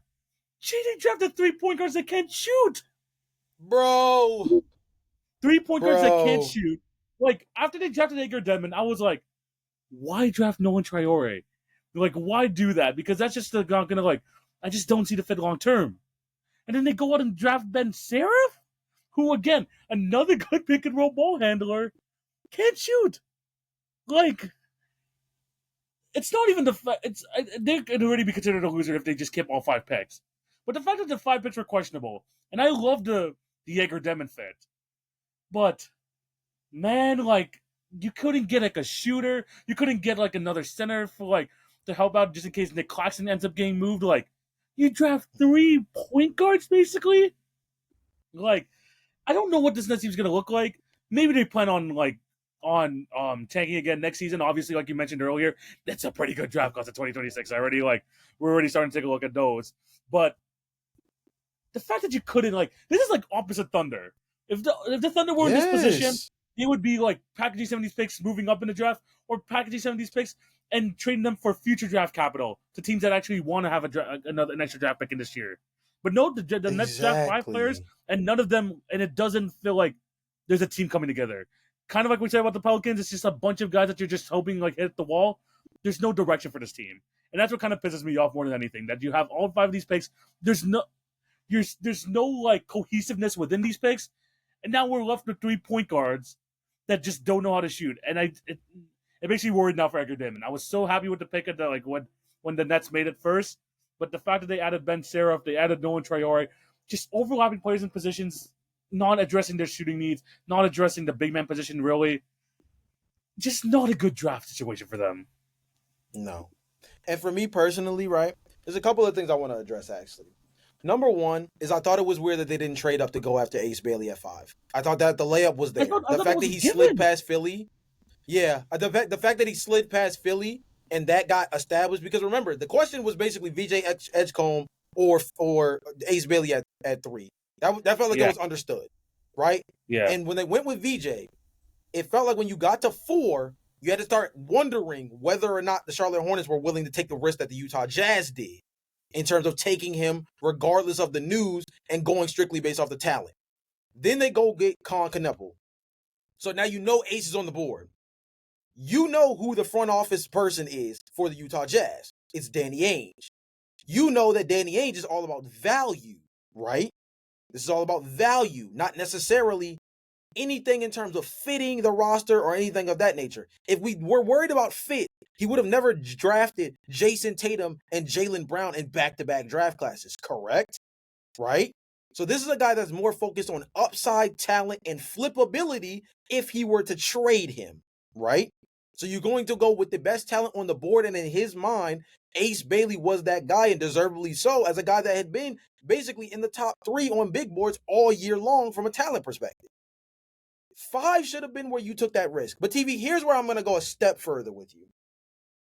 I was shocked they took all 5 draft picks because now I'm convinced that the only other thing they're planning on doing, the only other way that this makes sense to me is that they're letting Cam Thomas walk this summer because, you know, he's up for a contract extension. No, they re-signed him like last week. They re-signed him last week. They're not, but they have to flip him. They have to flip him, and they have to flip Cam Johnson. This is ridiculous. Yeah, Cam Johnson has to be. There's no way. There's no way. Yeah, they have to flip him, and they have to flip Cam Johnson. That has to happen. That has to happen this summer. But TV, okay, fine. So they re-signed Cam. I feel like that's just to make him more affordable so that they can flip at the trade deadline. That's my personal opinion at that point. Cam Johnson cannot be on this roster by the trade deadline next year. This doesn't make any sense. He has to be a guy that you try to get significant value for going into next season. But TV, here's another thing. And I'm going to do this on podcast. I prepared this a little bit, like coming in, because I had an idea of what I wanted to discuss in this if the Nets came up. But I'm going to do this free-flowingly on the podcast, TV. If you can, do you mind pulling up the NBA draft results from this past draft class? Only the first round necessarily, but if you can pull up the NBA version of it that has the first and second round on it, that would be perfect. I would love for viewers who are on YouTube to be able to follow along with my logic on this. Yeah. Because I, on podcast, shout out to you guys, because I am going to do something very different. We don't do this normally on the pod. I, on podcast, am going to tell you what I would have done with those 5 picks if I had to draft with all 5 selections. If I followed the exact same philosophy as the Brooklyn Nets and decided, you know what, we're going to grab 5 guys, and you know what, we're going to damn near run out an entirely new starting 5 because we're probably going to move off of Nicholas Claxton. We're probably going to see what we can get for Cam Thomas and Cam Johnson on the trade market, and we know that we're going to let D'Angelo Russell walk. So you know what, we're going to draft 5 whole new players to go with Dariq Whitehead and a handful of other guys that we still have on the roster that have cost control. Mm-hmm. And we're going to see what we can do next year while knowing that we want to purposely be bad. So TV, if you can pull that up for me, we're going to do this on podcast because this is ridiculous. Here's what we're going to do. At number 8, where they took Yegor Demon, TV, I know you like him. TV, I think you go with a high upside swing. That's where you grab Carter Bryant. That's where you get it done. That's where Okay. you get a Okay. defensive wing Sure. with 3-point Okay. upside, high athleticism, a guy that has real boom bust potential. You go after Carter Bryant or you go after Cedric Coward. Yes, he's an older player, but he's a guy that the boom bust potential and what he has as a flexible wing player gives you on-ball chops, and a dude who can operate as a on-ball 3-and-D wing that gives you something similar to what you've had in Cam Johnson and Mikal Bridges prior to trading him. Okay. Those I'll two do players. Yeah, I'll do this along with you. Hmm? I'm just gonna say I'll do this along with you. I'll Okay. pick Edgar Demon. Oh yeah, so I'll stick with Edgar Demon just to Okay, like. and that's totally fine if you still think you should go with Yegor Dimon. I'm totally fine with that. Me Okay, okay. So personally, next one, yeah, I think that yeah, Yegor at 8. I just thought 8 was high for Yegor. So fair, to yeah, because I believe me personally, I personally believe you could have got Yegor at 19, and that's what I was gonna say next. I personally okay. believe that where they got at 19, where they grabbed Nolan Traore, I believe that Yegor Dimon could still have been grabbed at You 19. think so interesting? I I genuinely believe that because look at the way the board fell. Look at the way the board fell. I don't think Yegor is getting drafted by the Spurs. I think the Pelicans do go after a center. I just didn't think it was gonna be Derek Queen, right? I don't think that the Thunder grabbed Yegor Dimon. I don't think the Grizzlies grabbed Yegor Dimon, or excuse me, that was the was Portland Trailblazers who did one of the biggest surprises of the draft by taking Yang Hansen at 16. I think that there's a real the two world. teams I would be the two teams I would have been worried about are the Timberwolves and the Wizards because there's like a path for them to get Yegor. But like I'm just gonna go with like who was still on the board. Just say if the draft like Okay, went the way like if it was still on the board at the 19th pick, I probably would have just gone like Jace Richardson or Nick Clifford. I would have gone like Nick Clifford my probably. answer. Yeah. My answer would have been if you couldn't get Yegor, I'm going with Kasparis Yakashonis because he's the closest thing to what you could have gotten out of Yegor Dimon, based Okay. on the way the board fell. Okay. At Fair. Okay. I'm not gonna lie to you. I'm not gonna lie to you. Then when we get down to where they took Powell at 22, I'm cool with that. I'm cool with the upside because guess what? Now you've doubled down on wings by getting, let's say, Carter Bryant, right? Let's Yeah. say Carter Bryant, or you get Cedric Coward early at 8, and then you double down on that wing position by getting a high athletic, defensive-minded player again in Drake Powell. He's a guy who, if he gets 3-point shooting chops, it's a lot of the things you say about Carter Bryant, but I think the physicality behind him, he has a much more upside of being a high-level defensive player. I think Carter Bryant is already ready as a defensive player, and his 3-point Yeah. shooting acumen is something that can make him an even better player as an on-ball force next season. So you end up getting, but let's say you take Carter Bryant, let's say you take Yegor Dimon or Kasparis Yakashonis, and then you get Drake Powell. This is where you Okay. fold it. Yeah. Okay. At So for 26 and myself, Connor, 27. wait. Oh, Go ahead. So yeah, Yegor. I got what did I say? Nick Clifford, and then probably Nick at this one I Clifford. probably would have taken and then I probably would have stuck with Drake Powell just to get another wing in there. Okay, so Yeah, Drake Powell stays where yeah, he's at. I thought that was yeah, fine. This is where they fucked up though. And I'm saying fucked up very blatantly because I genuinely believe this is where they sold themselves. At 26, you take Liam McNeely and you don't think twice about it. This was a guy who, when he entered the draft class, he was projected as a top 10 pick coming into the year. You were at 26 and had a chance to get a projected top 10 lottery pick at 26. And you let the tape after the injury allow you with 2 back-to-back picks to tell yourself that one of the best shooters in the draft class. Because look, Jace Richardson's already off the board at that case, right? Orlando already took him. So you can get the best knockdown shooter left on the board, at least at that point, in a guy like Liam McNeely, who has on-ball chops, who showed that he can be a high-level on-ball shot creator at UConn, and simply just kind of fell down after the injury that did hinder him a little bit. But this is a guy that was a top 10 talent. 26, that's where you take 26 is where you take the swing on him. And TV, if you don't take the swing on him at 26, you damn sure at least take the swing at 27. Yeah. You do. You just do. Yeah. I would have been I'm happy with the Danny Wolf pick.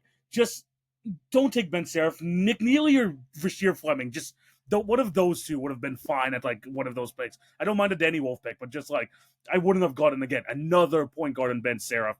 Just one of like McNeely or Fleming, I would have gone here. But yeah, no, just the fact that they just didn't go like they just like kind of put all their eggs in one basket. It just kind of pissed me off, and it's just more questions than answers going into the next season for the Brooklyn Nets. Yeah, in 27, I would have took Maxime Renard at center. Okay. I would have taken him at center. And now you're Okay. positioning yourself, right? You put yourself in a real good position. Let's say just for the lack of like avoiding duplicity. Let's say at 8, you swing on Cedric Coward. Let's say that you get the on-ball 3-and-D wing guy that has a lot more potential as a guy that can operate with the ball actually in his hands. Let's say you take the swing on Cedric Coward at 8. That's mine. And then you come down, you go to 19, and you grab Kasparis Yakishonis because according to the way we talked about it, Yegor Demon probably wouldn't be on the board. So let's say you get Kasparis Yakishonis at that 19 spot. At 22, you still draft Drake Powell. I think that's a good pick, and he's not too duplicative with drafting Cedric Coward earlier. I think it would be a little bit more difficult if you actually did end up going with a player like Carter Bryant at 8. So let's say Cedric Coward instead to avoid duplicity. And then on those last 2 picks, you grab Liam McNeely and you grab Maxime Renard. TV, let me tell you what I just did. I just built a starting 5. We just drafted every position. Kasparis starts at the 1. Liam starts at the 2. Cedric starts at the 3, right? You position yourself already to have done all of that. Drake Powell can either be a 3 or a 4 for you. Small ball wise, he's probably a 3, and that's where maybe he ends up coming off the bench instead of starting. And then Maxime Renard starts at center. If you really wanted to draft all 5 and run out a whole lineup of rookies, that's a true starting 5. Instead, they drafted 3 projects, and all 3 projects, oh, by the way, are all point guards. How do you develop 3 point guards when they all need the ball in their hands and there's only 1 ball? It's interesting. Super interesting to see what they do. You can't. Again, I hope they have like more of a plan in this offseason again. Like, I don't think they're trading like Cam Thomas right now, especially since they just re-signed him. But Cam Johnson needs to end up going. What's gonna happen with their it now seems like they might even keep Nick Claxton after what happened here, but we're just gonna have to see how it goes. I'm just not a fan of like the fact that the Nets again did not consolidate their picks and move up higher, or they like package some of the picks and get some like future picks, because bringing in 5 rookies who all contracts going to end at the same time, 2 of them might not even make it to the end of their contract. Like, I just didn't like the direction they were going. But I want to hear your guys' thoughts down below on this, like our winners and losers. Winners and losers, like let us know down below. Any other winners, any other losers that we have in this draft, let us know down below. Jay, let's move on to the last segment of the show. And it's finally time to talk some NBA trades. Because we were trying so hard to talk about NBA trades in the last episode. And we're going to try and do it in a way, because there's so many trades that happen, so many people moving to different parts. Jay, by the time we're recording right now, free agency opens in 7 minutes. So shit's going to hit the fan. That's all I'm going to say. But what we're going to do here with the trades that happened so far is we have 10 guys here in this draft pool. And guys are going to technically bring back the draft, where we go back and forth. And we're going to draft players, not for position, but for how well they're going to fit on their teams. Kind of like we're drafting our favorite new moves, like Desmond Bain to Orlando, all that type of stuff. Like we're basically ranking them based on like a draft on how much we like to fit on the new team. Jay, you understand that? Okay. Yes, sir. So we're gonna end up doing that. You know how these drafts go. Jay goes first. I go second. We're gonna go back and forth to Jay. I'm gonna let you get the first pick over here. Who's out of like? We're not gonna tell you the full list, but we're gonna finish everyone on this list. Who do you have as your favorite fit on a new team in this like draft? So my favorite fit obviously is Kevin Durant to the Rockets, not just because of the talent that steps in, but because they're doing it on what is going to be a team that I feel like can step in next year and really build on what they did last season, right? They didn't have to give up too much in terms of their identity or actual talent. You move off of Jalen Green, who was highly inconsistent as a shooter. You now get a more consistent shooter, a 50, 40, 90 guy in Kevin Durant. You move off of Dylan Brooks, who was a high-level three-point shooter and a guy that did bring a defensive identity to you, but not necessarily was the foundation of your defensive acumen. Kevin Durant can bring that to you even in his in advanced age as a guy who can be a high-level three-point shooter and a dude who can be a big-time help-side defender at that 3-4 spot, right? You put him next to Asar Thompson, Tari Eason, You put them in a position next to Fred VanVleet, Alperen Sengun. That's insane. I mean, like the defensive versatility around him. Some of the best defensive units are going to be on this unit team. I mean, excuse me. Some of the best defensive units that Kevin Durant has ever played for are going to be a part of this Houston Rockets roster, right? Yes. And it's the biggest piece they needed. It was the biggest piece that we kept hammering home all last season was they need a guy who can get a bucket. They didn't have to sell the house for it. Yes, and they didn't have to sell the house for it. They needed to go get a guy who could go create for himself and just generate easy offense in a way that slows the game down. And you got one of the best ISO score mid-range shot creators in NBA history and a player that we've seen in multiple iterations be dropped into a roster, not disrupt their pre-established philosophy, and simply assimilate himself in a way that fits best to make him the puzzle piece that fits perfectly in the middle. So Kevin Durant has to be my favorite choice because he's just a guy that we've seen do this a million times in the past, even if it didn't lead to a championship outside of Golden State. And we know that he's just flexible enough as a player with his skill set to be able to step on a Rockets team that desperately needed scoring, give them that scoring punch while still allowing their defense to be great. No, 100%. I feel like that is the number one choice there as well. You didn't have to give up much to get him as well. You didn't have to give up that much to get him. They re-signed Jabari Smith Jr., by the way, for 5 years, 122. So I think like long term, you still got the defensive piece, or even like someone who, in the future, if you want to trade him, it's actually a pretty decent contract for someone like Jabari. But he slides in right away. We see that he's like one of the most like permeable players in the league, where you can just drop him on any team, and he'll just fit. So, like, the fact that they didn't have to give up much, the fact that they still got KD on the roster, even though it is a one-year deal, he said he intends to sign for the rest of his career with the Houston Rockets. So, that was probably the easy number one pick. For myself, Jay, at number 2, give me Desmond Bane on the Magic. I know people don't like the fact that they gave up 5 first-round picks, but I will say we've seen these type of trades before, and, like, if you look at the picks individually, the Magic are going to be good for the next, like, 4 to 5 years. They're not going to be high draft picks. I don't think they're like, besides maybe like the Phoenix Suns next year. That's like probably the only chance they got to have like a lottery pick. But even still, like Devin Booker on the team and the moves that they made, they might just still even be like a play-in, potentially 8 seed in the Western Conference. Desmond Bane, though, what you get out of him going to the Orlando Magic, the point guard that the shooting guard that we said that they've needed for years. We got a 40% 3-point shooter, someone who can actually play make, as seen even without in John Morant's absence when he was with the Memphis Grizzlies, and he just doesn't take anything away from Paolo Banchero and Franz Wagner. He's just literally a perfect fit there.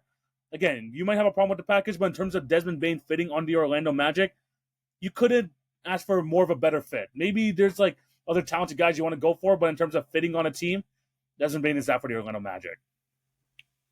Yeah, I agree with you. This was actually a move I liked a lot. And you have to think about some of the other names that came up for them to target, right? Darius Garland, LaMelo Ball, Colin Sexton. These are a lot of the different names. Anthony Simons obviously was rumored to them for years. Desmond Bane might not give you the same level of on-ball chops that those guys do, but he has higher defensive upside. I think he's a more consistent three-point shooter. And the fact that he doesn't have as much on-ball chops as those guys is probably actually a net positive for a team like the Orlando Magic because they want to be the most productive with guys like Franz Wagner and Paolo Banchero handling the ball.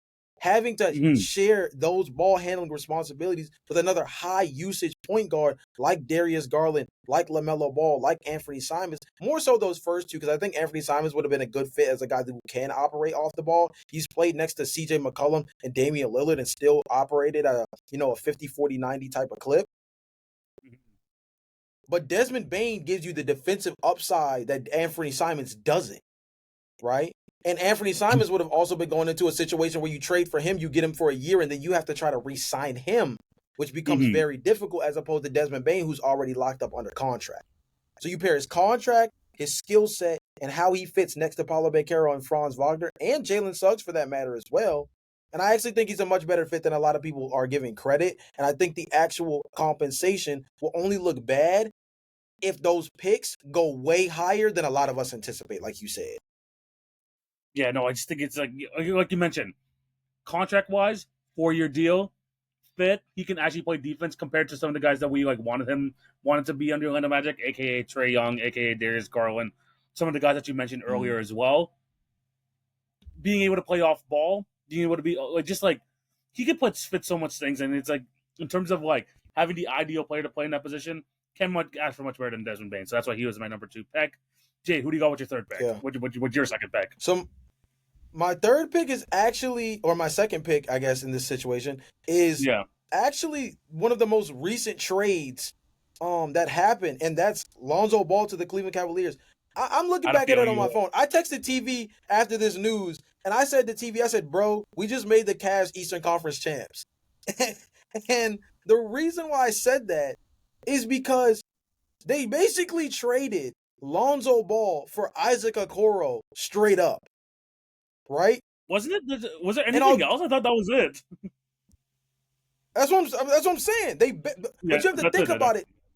You have to think about it the same way they did the Josh Giddey for Alex Caruso thing, right? Like, and you even said this when we were texting back and forth. It's basically the exact same thing of taking this depressed asset and trading it for an upside swing, and it's like, bro, what are you doing? Lonzo Ball's injury history is the only reason why I feel like we didn't get more fair compensation for him than what we ended up getting.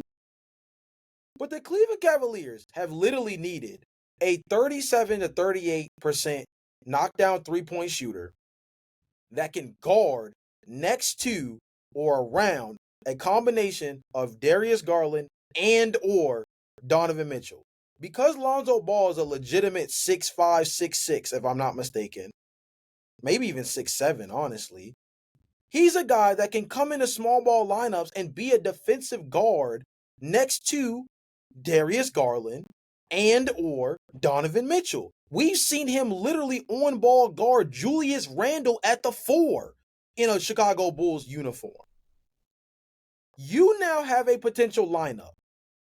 And mind you, this team has started Max Strus before, and I feel as though Lonzo Ball, when healthy, is better than Max Strus. You have a potential 3-guard lineup of Darius Garland, Donovan Mitchell, Lonzo Ball, and then you still have Evan Mobley and Jared Allen. You can put yourself in position with what you have coming off the bench, with DeAndre Hunter still on this team, coming off your bench. That's one of the best 6-man groups right there in the NBA on paper, and we haven't even gotten to Max Strus yet, right? We haven't even gotten to the fact that this team has real depth at the forward position and just came off of being one of the better regular season teams in the NBA just last year. So they addressed one of their biggest holes, not traditionally by getting a 3 the way they did with DeAndre Hunter necessarily, but in a way that still fits really well for what they need because they need a defender next to these two guys. The same way Jalen Suggs is going to be a really good defender next to Desmond Bain next year. That's what Lonzo Ball is going to be. The same way that Lonzo Ball was an elite level defender next to Zach LaVine in the backcourt, or the same way that Drew Holiday was an elite level defender next to Derek White in seasons past. That's what Lonzo Ball is going to be. It's a perfect fit for what they need and gives them another defensive impact player on the wing, which they desperately need. No, I thought this is a no-brainer trade you have to make if you're the Cleveland Cavaliers. I like the fit as well, especially now that the reports are that Ty Jerome is probably not going to come back to the team, so you needed to fill out that backup point guard position quickly.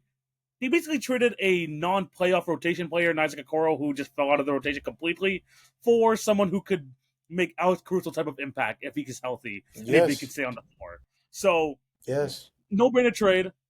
He can end games if you want to. You can even play a freaking, you can technically play him as a 3 in a lineup in some cases because he's freaking 6'7". If he's able to hit the 3 ball, he's able to play make. Exactly what you need. The only thing you're worried about is the health issues, but he was able to play the end of last year. I think that this is a no-brainer trade. I love this fit for the Cleveland Cavaliers. I love that you have him in your third pick. I like I said to you, though, in that text, man, the Bulls love making these trades. Just getting, former top 10 picks, one in Josh Giddey, now in Isaac Okoro, and just trading guys straight up 1-for-1, not getting any draft picks, no anything else, just 1-for-1s. Let's see if it's going to work out for the Bulls, but I love the Lonzo Ball fit for the Cleveland Cavaliers. Who knows? This could really be a difference maker. Jay, with my 4th overall pick, I love this fit. Low risk, high reward. I think in a center position where they're probably getting rid of Clint Capella, I think this guy could just slide right in. Kristaps Porzingis on the Hawks. I freaking love this. I love this pickup for them. They only have to give up what, the 22nd overall pick and trade Terrence Mann. Kristaps Porzingis is someone that you want to risk, that you're willing to risk for that. You're not giving up much. You know that Clint Capella's days are numbered over there in Atlanta, and even though you're worried about Kristaps Porzingis' health issues, you have Onyeka Okongwu still around. And now with this trade, the addition of Asa Newell, which I love adding to that front court as well, I think the Hawks could be a low-key good team next year, Jay. I'm like low-key liking what they're building over there. Trae Young still leading the point, a bunch of defensive guys. And if Kristaps Porzingis can stay on the court, could be like a third option offensively and just be a guy who can knock down threes, who has shown to have like great defensive impact on a championship level team. I absolutely love this trade. And it's someone where it's like, and it's in a position where you're like, okay, even if he does get injured, we still got Onyeka Okongwu around, who actually came around like really well last year. So I really like Kristaps Porzingis on the Atlanta Hawks. It's a good low risk, high reward sort of deal. I agree. Low risk, high reward is a perfect way to phrase it. And I think the other thing that you have to point out is that this really fits with what Trae Young wants to do as well offensively, right?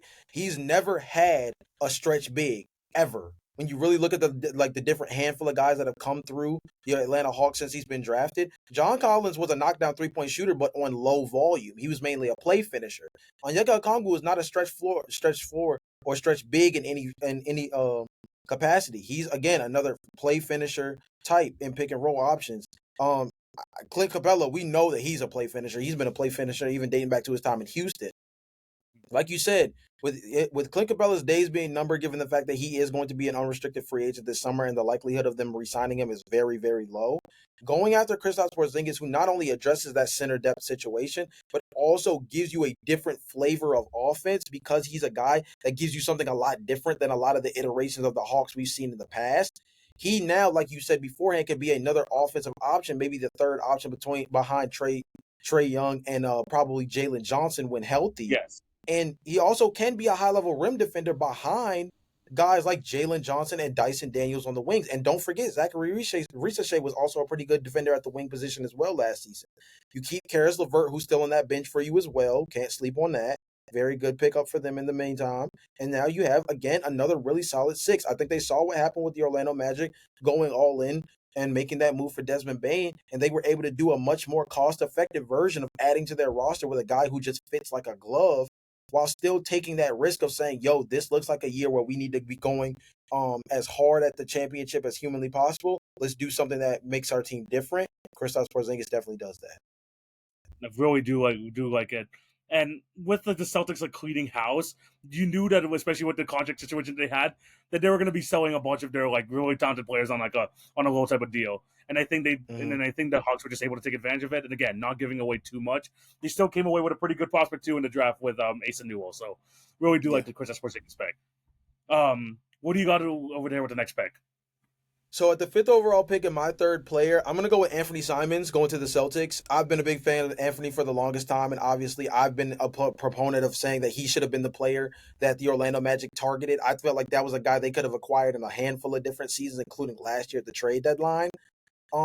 But him landing on the Celtics is not a bad move either, right? Him landing on the Celtics as an expiring contract gives them the chance to potentially shed real salary, but also gives them the chance of maybe adding a long-term point guard. Like, this could be a guy that if he's productive in this gap year without Jason Tatum, if they hold on to Jaylen Brown and Derek White, and they kind of build with what they still have, this could be a really good season for Anthony Simons where he could show his value on a team that still can be really competitive in the Eastern Conference and maybe be a long-term piece for them. And if he doesn't become that, he's a guy who expires at the end of the year, which is perfect for them because they need all the savings they can get. Between trading Drew Holiday and Kristaps Porzingis, TV, I had to look this up. Do you know that the Celtics, in basically 48 hours, were able to shed over $100 million in long-term salary? That's insane. insane work. Shout out to Brad Stevens, who seems to just continue to revolutionize the modern day version of capology at that GM spot, man. Because I mean, this is elite level stuff, man. When you talk about playing with salary cap numbers, this is elite level move making right here for what they've been able to do. Given the fact that Kristaps Porzingis is a player that they never really even got to fully maximize, given his injury history and the illness last year took him out of a lot of games. And Drew Holiday, who arguably had one of his worst seasons as a productive player that we've seen in recent memory, you move off of him for a player that could be not only productive, but again, another thing that should be noted, Anthony Simons is also on Jason Tatum and Jaylen Brown's timeline, which works out well long term for them as well if they choose to re-sign him moving forward. So that's a trade that I think actually works really well for them, because either way, they either shed salary or they gain a player who could be productive for them long term next to Jason Tatum when he comes back. Yeah, no, I think it's, again, just like being able to take back, like, I think they actually did really well with the Drew Holiday trade. Just like, you know what? We're not going to have Jason Tatum in the roster. We're going to have some shots available. Let's have Anthony Simons go in here and maybe try to see if he can earn himself a contract.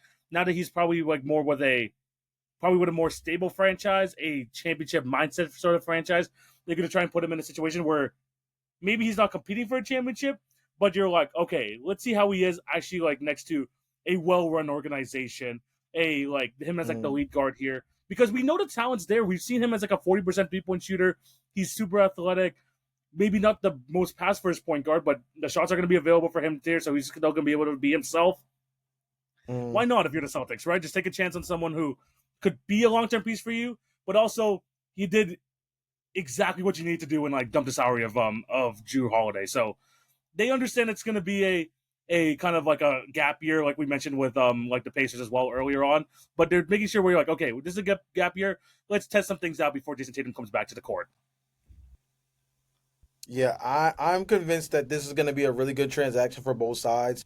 Both can benefit in a real way, either by being able to shed some salary if you're Celtics, or if you're talking about adding some real veteranship for Drew Holiday in that backcourt with the Trailblazers. And even if you don't do that, he becomes another trade asset. We saw him get flipped before by the Trailblazers, right? Yes. And that's what made the most of that situation with the Celtics prior. So this is a situation, again, where they can maybe get some real veteranship from him and then continue to build on that. Okay, yeah, 100%. Okay, let's move on to the next one, the sixth pick, or like my third pick over here. I'm gonna go with, you know what? I'm gonna go with Drew Holiday on the Blazers, and I know it's weird, but hear me out on this because I know people are gonna be like, 3-year contract, $30 million per year. Is it a strange to trade away like your young guard and Anthony Simons for longer term money? Yes, but I do think that the Blazers were kind of in that position, like the Rockets were a couple years ago, where it's like, okay, we've been in the draft long enough. We need some guys, like some like veteran guys, to at least try and like help us move forward in this and not just keep going sideways and just hoping to get more talent through the draft. They have their center position covered up now with Donovan Clingan and now with Hanson Yang. You got out of the DeAndre Ayton situation. You still have Scoot Henderson. You still got Shane Sharp. Who better to lead a team, especially trying to lead a defensive-minded team, than Drew Holiday? You got your all-defensive guys and Tumani Kamara. Drew Holiday could probably start right away. You might even like have someone like Scoot Henderson come off the bench again, maybe even a Shane Sharp, depending on his injury situation going into next season. But you have someone who has been in multiple championship scenarios. You need someone there to kind of just be the kind of the locker room leader, but also like provide still good on the court. And I still think Drew Holiday brings that. I think I like this trade for the Blazers because you're still going to have a couple years to pay some of these guys that you're able to do, so you're able to eat some cap in other ways. Yeah. And you have someone that's going to be just a leader on your team. And I think for someone like Anthony Simons, who you probably weren't going to bring back, have someone here that can actually just play the vet leadership while still being like a very good contributor on the court, I think it's a nice risk willing to take. And again, you're not going to be eating up too much money because it's going to be a couple years till you have to pay some of your young talent anyway. So I don't mind getting Drew Holiday on this team. He could kind of be like the Chris Paul in that time, when he was with the Oklahoma City Thunder. He could play that role and just be like that veteran, that really good veteran for his young team. So let's go with Drew Holiday on the Blazers. I actually kind of like that fit. Yeah, I also think it's a bit of a make or break season for Scoot Henderson. I don't think he's going to come off the bench. I think that this trade, if you take anything away from it, the one that I would take, the 1 point I would take away from it is they made this trade to give Scoot the keys. You move Anthony Simons out of the way instead of him being the roadblock at that starting point guard position. You give Scoot Henderson the keys. You allow a guy like Drew Holiday, similar to what I was talking about with Lonzo Ball earlier, of being that off guard. Maybe Shaedon Sharpe comes off the bench, or maybe he ends up becoming a small ball 3 for you. But I think that you put him in the position, talking about Scoot Henderson, to have more on-ball reps, have a real defender next to him. And if you have a situation where you have Drew Holiday on the wing next to Scoot Henderson, paired with the fact that they have Tumani Kamara as a defender, paired with the fact that they still have Jeremy Grant on this team, paired with the fact that they have Donovan Clingan in the center right at covering the basket. You have real defensive infrastructure with Denny Avdija, who's a guy who I think probably is their starting 3/4 for this team long term, if we're being honest, right? You have real athleticism, real range in terms of wing flexibility. You add Drew Holiday onto this roster. I think the goal is to maximize the on-ball reps of Scoot Henderson this year while also getting the tutelage of a guy like Drew Holiday on this team day in and day out, kind of similar to what you said with Chris Paul on a handful of teams, whether that's what he did for Shea with Oklahoma City or even what he was able to do with Stephon Castle this past season, right? Yes. I think that's the goal. The goal is we're, I believe, 1 season away from having to do a rookie contract extension for Scoot Henderson, if I'm not mistaken. I believe we're 1 more season away. You want to get the best out of Scoot Henderson before you walk into that negotiation room, because if this is going to be a guy that you consider as the point guard of your future, you need to know what he looks like as a real starting guard over the course of 82 games. So yeah, 100%. I think this is going to be a big make or break season for him.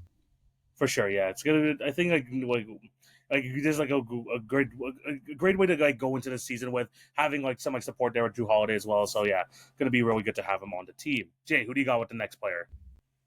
So my next pick and my 4th pick for this one is one that we discussed earlier on, and that was the Mark Williams to the Suns situation. And we kind of explained it pretty in depth when we talked about it earlier, so I won't go super crazy. But the long-term impact of it is they were able to grab 2 centers essentially in one 24-hour spell. And now they went from basically having no centers locked up long-term to now having technically 3, if you throw in the fact that they gave Nick Richards $5 million. Now, if they trade Nick Richards, that still leaves them with 2, but that's still actual center depth versus before they didn't even have any real big man depth going into the free agency. So, excuse me, to be able to do that and still have maybe cheap centers like a Day'Ron Sharpe or a Clint Capella on the market if they wanted to go somewhere really, really cheap. Like, I think you could get Clint Capella on like a veteran minimum as like another guy to fill in that role. Because again, you do have to take into account Mark Williams' injury history. I think they could easily get another center on this market to round out their center room, especially if they do move off of Nick Richards. But being able to trade for Mark Williams for that price, given the fact that the Lakers, I would say the package they gave to the Hornets was much better at the time for everything that was involved in it, that included Dalton Connect and obviously a future first-round pick. I think that the Suns were able to do much, much better without giving up nearly as much to acquire the same exact player who is a legitimately like 15-10 kind of guy offensively with defensive upside when healthy. So big move for them to be able to do that and still get Kaman in the draft as well. Yeah, no, great move from the Suns. Now you got 3 centers on your roster. I think they do keep around Nick Richards. Funnily enough, Nick Richards is now a backup to Mark Williams once again on a new team. Yeah, they didn't even realize that. Yeah, that's hilarious. But yeah, no, it's a great fit. Again, we don't have to go too far because we did talk about it like when we talked about the draft. But yeah, he's going to be a good fit over there. Offense, defense with him and Muggle Watch. I think that's good.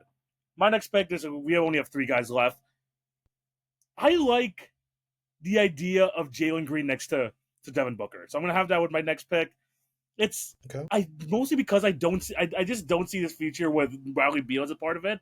But Jalen Green and Devin Booker, we got full-time point guard Devin Booker. Jalen Green now is in a situation where, not like the Houston Rockets, where a lot of the offensive onus was on him, where it was like, okay, we don't have much shot creation from the backcourt. We need you to do a lot for us. Here in the Phoenix Suns, a lot less expectations. You don't have to have the ball on your hands at all times. Now you have Devin Booker on your team, who's also a damn good scorer in his own right. He'll learn to play more off the ball. And now he's like playing with centers now, where he's not going to be such a target on the defensive end, because even if he does get put by, they have to get to the rim pass Malwatch and Mark Williams. So I feel like it's a low pressure situation. Now that there's no Kevin Durant and now that they're trying to trade Bradley Beal, I think there's going to be opportunities for them for him there still. Again, not the best fit in the world, but I think with the teams remaining, I like him potentially trying to revive his career, trying to get like some second win. Give me Jalen Green on the Suns. I think he's definitely he's obviously going to be granted the ability to have more freedom offensively. I think that's going to be the biggest thing, right? Mm-hmm. But I think on top of that, you have to look at this as a twofold. There's a chance that he can revive his career in a real way as a young player that's still kind of figuring his way around the league as an offensive only type of guy. But I think the other part of it is you still got a young player who's trying to figure himself out, which means there's potential. And you know what people love to do when it comes to potential? Trade for him.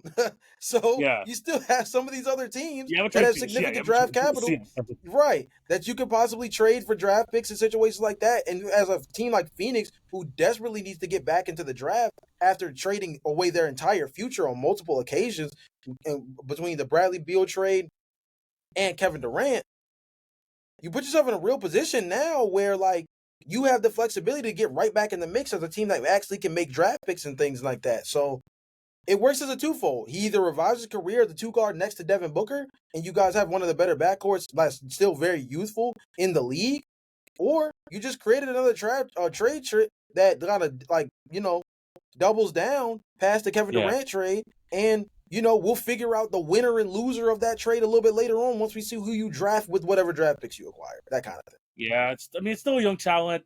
Still can be traded for for multiple assets. I don't think it's that much as bad as people make it out to be. Hopefully, Jalen Green can actually do well as a member of the Phoenix Suns. Jay, there's only two of these left. Who are you gonna choose between these two? My last pick is CJ McCollum to the Wizards, and I think honestly for me it's just because he's an expiring contract for a team that I think does need veteran leadership in the room. You mentioned this a handful of different times across the podcast of just needing an adult in the room, and I think that pairing CJ McCollum, obviously if I'm not mistaken, Chris Middleton is still on this team. Marcus Smart is still on this team. So they're just putting grown men who have won games at the highest level in the room, which is so necessary when you talk about being so youthful with Bub Carrington, Bilal Coulibaly, Alex Sarr. You just drafted Trey Johnson. You have Keyshawn George from last season. Corey Kispert, who is not necessarily super young, but still a youthful player. You want to put a winning mentality around these guys. One of the most dangerous things I think about a franchise like the Utah Jazz is I feel like they've almost openly admired the concept of losing to the point that it can actually be kind of demoralizing for certain prospects on your team, right? And I feel like it actually hurts your growth ability if you're one of these younger prospects trying to make a name for yourself in the league, because at the end of the day, your agenda does not align with what the Utah Jazz organization is trying to do by just trying to suck every year and get the top overall pick. You're trying to create a career for yourself and make generational wealth in the process. I think the Washington Wizards are taking the proper approach with Michael Winger at the helm, which I'm not surprised he's doing so well with this, given the fact that he helped with the infrastructure for the Oklahoma City Thunder once upon a time, that he's bringing that same philosophy over to the Washington Wizards of slowly building, putting grown-ass men in the room to help these young guys develop and learn the right habits of becoming much better players over time. And it's going to give you a chance to see Bub Carrington in a situation playing next to another go-to scorer where he can just get easy assists off of good looks with dudes like him and Chris Middleton on the team. It makes it where Trey Johnson doesn't have to come out and start right away as a rookie, despite the fact that his on-ball shot creation would be very helpful on his team. Guess what? He can learn from one of the better on-ball shot creators in the NBA in CJ McCollum as a two-guard. That works really well for his development as well. And then you talk about, obviously, the other players in Chris Middleton, in Marcus Smart. You put all that together, there's real championship DNA in there. Not to say that the Washington Wizards are going to have some kind of drastic turnaround, but it's all about development. And having those guys in the room, it changes the trajectory of your team. And I think that's something that needs to be taken into consideration. TV, we saw this with Houston. We saw this with – I called it before the season started when Detroit went after Tobias, brings in Tim Hardaway Jr. and Malik Beasley, right? Go get some grown men who have just played high leverage basketball. in your program and see how competency makes your team so much better going into the next season. We saw it with Houston and Detroit. We saw it when the Sacramento Kings finally did it, when they had Mike Brown and started to bring in some more veteran leadership around that situation with De'Aaron Fox already being kind of an established all-star caliber point guard. We've seen, and we've said this on the podcast a million times, it's one of our favorite words. Competency is a real currency in this league. And sometimes these kind of one-year rental acquisitions can bring more competency to your roster than a lot of people give credit in the very beginning. They just see the talent in the depth chart and leave it there. But there's so much more to making your franchise develop into one of the better ones in the league than just what your roster looks like on paper. I think this is a really solid move, and it's one that also helps clear their books next season because he's a guy that expires. Yeah. I think people don't like the new, like, people didn't like the whole new thing with the CBA and like them including the second apron and stuff. But what positively it did, in my opinion, was include like, you know, the minimum spending that you have to do every year if you're an NBA team. It's not like the freaking like trust the process 76ers where you would gut your lineup completely of just any sort of money and just have like $60 million or $40 million in cap space to kind of just do nothing with. And now that you're forced to like pay like a certain amount of to use a certain amount of money, it's forced these younger teams who are really trying to rebuild, trying to get these young players to be kind of a breeding ground of like bad contracts. And a lot of those bad contracts come with some really good veterans. As you can see, as on the Wizards, you have Marcus Smart, Chris Middleton, Malcolm Brogdon. People forget he's still on the team. You still got and now you got CJ McCollum as well. Like, now you have a bunch of this young talent that the Wizards have been accumulating all of these years. Now you have these guys in the room and be like, okay, this is how it takes to be professional. Yes, maybe this team is not going to be championship or playoff ready, but now they are like using the cap space that they were given and actually using them and like, you know, taking these contracts that maybe teams don't want anymore and now using them to their advantage and using them as like, you know, the veterans in the room, making sure that these young guys just know how to be professionals in the NBA. And that's going to be so big and so, you know, important to their development. So CJ McCollum kind of just adds to that. I do like that. As a member of the Washington Wizards. For myself, then I guess what's left, Jay? Jordan Poole on the Pelicans. We talked about how much of a mess they are. Shots. Where's the shots going to come from Jordan Poole?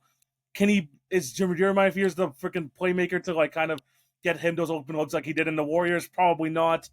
It's just, I guess it's just a try to have him as like as a starting two guard with not as much responsibility as he did with the Wizards, but it's another one of those darts that the Pelicans have where they're just kind of throwing on the board and just hoping it fits without really like considering the fit overall.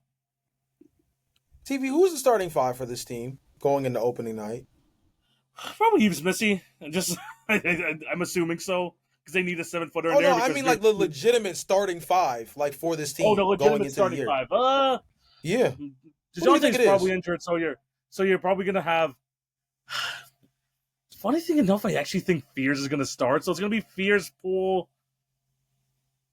Trey Murphy, Zion, and Yves Missy. Herb Jones coming off the bench, but you want him. Yeah, it's weird, man. It's so weird, but honestly, I would have to. You know what? Screw it. Jordan Poole is our sixth man. Forget it. Just have him as our sixth man and have Herb Jones play the two. It's a weird lineup. I think that's all I gotta say. I think that's why he fell so far in terms of this draft for me. It's not necessarily his fault. I think he actually fit really well with what Washington was trying to build. I think obviously trading him clears more space, not only for their money, their actual books, but also clears more space for Trey Johnson to get more minutes right away. Yes, sure. But at the same time, it just puts him in a really tough position because you just really don't understand what they're trying to do. Like, TV, there's a universe where Jordan Poole is the starting point guard next year. Like, There's a real universe where they start Jordan Poole at the 1, and they put Herm Jones at the 2 because we've seen it before. They put Trey Murphy at the 3, Zion Williamson plays the 4, and Yves Missy plays the 5. But here's the thing. Here's what's so nasty about that. Then your bench is Jeremiah Fears, Jordan Hawkins, Bruce Brown, Derek Queen, and probably Jose Alvarado? Yeah. So where's the offense come from on the bench? Jeremiah Fears and Derek Queen, your two rookies? They're the ones who off the bench are giving that's a lot of There's a lot of questions with this team where their starting five is really questionable, and any iteration of it either is going to lack a real offensive punch or is going to lack the kind of defensive infrastructure it needs around some of your go-to players like a Zion Williamson or Jordan Poole, who are both lackluster defenders. Yeah, this is not to say that Jordan Poole's a bad player. I still think he could be like a really key piece to like a playoff team somewhere, whether it's a six man or maybe just like a fifth starter. But the Pelicans are such a mess. I don't know where he fits in it, so he's ending up being our last pick in this draft. Yeah, that's the way we're gonna end it because there's like 10 guys on new teams. There's some like signings rolling out now from Sham, so we're gonna be editing this podcast pretty soon, so we can be on the lookout for all of these moves as well. But Jay, Yeah. I mean, before we do that, let us know down below what you guys think of these players on new teams. Want to hear your thoughts of them down below. Jay, it's the end of a fantastic episode. Thank you guys for watching. What do you have to say to these beautiful people before we sign out? Hey man, it's been a long time since we recorded, so thank you guys for tapping back in with us with this episode kicking off the off season. We are going to be doing things a little bit differently in terms of how we upload. Going to try to be a little bit more consistent in terms of maybe adding more episodes sprinkled in throughout the summer. Some more evergreen content, some stuff you guys can kind of like sink your teeth into long term as different ideas that can kind of last the tales of time, even going all the way up until our next tip off closer to October. And just a lot of different looks for things that we're trying to work on content wise with the free agency and the offseason being so interesting. Don't forget, we cover WNBA basketball over here as well, and things are heating up as we get close to the All-Star break. So we've got a ton of content coming. We took a little break to kind of process a lot of the things and figure out what we wanted to do next with the channel. But now we have it all locked up, and that means there's a lot of content down the pipeline, and we hope you enjoy every bit of it.